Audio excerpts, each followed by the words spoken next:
Our brightest young people come to the University of Wisconsin-Madison. And when they come here, they are exposed at least to a worldview that sometimes is diametrically opposed to what we believe as Catholics. And if a young person is questioning their faith, it's our responsibility to give them an equally valid intellectual reason why their faith is valid. The mission of St. Paul's is to teach young people how to know, love, and serve Jesus Christ, to get them to have a prayer life that they can take with them into the parishes, to give them the intellectual ability to articulate a Catholic worldview into the marketplace of ideas. We get here and they start moving me in and I'm crying and freaking out. And we went to 6 p.m. Mass by 7:30 that night. I was like, I'm good. This just, like, that's the feeling, right? It's just this peace. My view of the church was a little bit influenced, I guess, just by the media.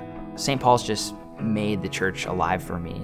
Just through my involvement at St. Paul's, I made the decision to apply to be a seminarian for the Diocese of Madison. I'm originally from Oshkosh, Wisconsin.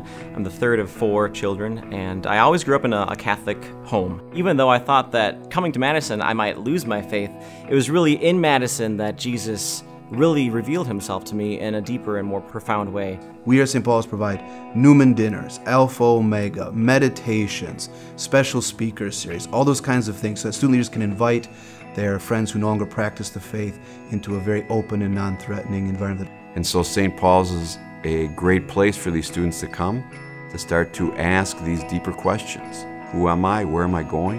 Is there a God? And if there is a God, then what does that mean for me? I got involved at St. Paul's about my freshman year in a Bible study. We'd read a passage and then discuss it, and it wasn't, I had been to 12 years of Catholic school and it wasn't anything that I had experienced before.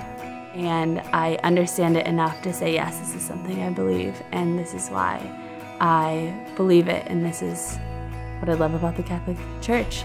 St. Paul's really gave me the tools I needed to help change. It was that Mass and the Holy Hour that I think we really liked the most and kind of got the most out of. And it was awesome that the church was able to offer that here on campus. And now that I have a family and I understand my role as a Catholic father, I'm responsible not only for bringing these girls up to obey traffic laws and, be good little girls, but I'm responsible for bringing them up in the faith.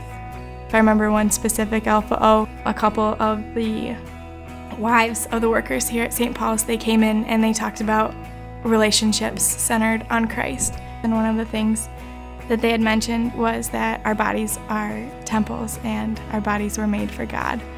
And so that really gave me a new perspective on how I view relationships. The Koinonia retreat was just starting up, and it was the first semester of my sophomore year. I wasn't too deep into my faith at this point, and I was still putting schoolwork before everything. I go on Koinonia, and it was a fantastic time. I still hope to be a doctor, but I really hope to be a nice, devout Catholic doctor.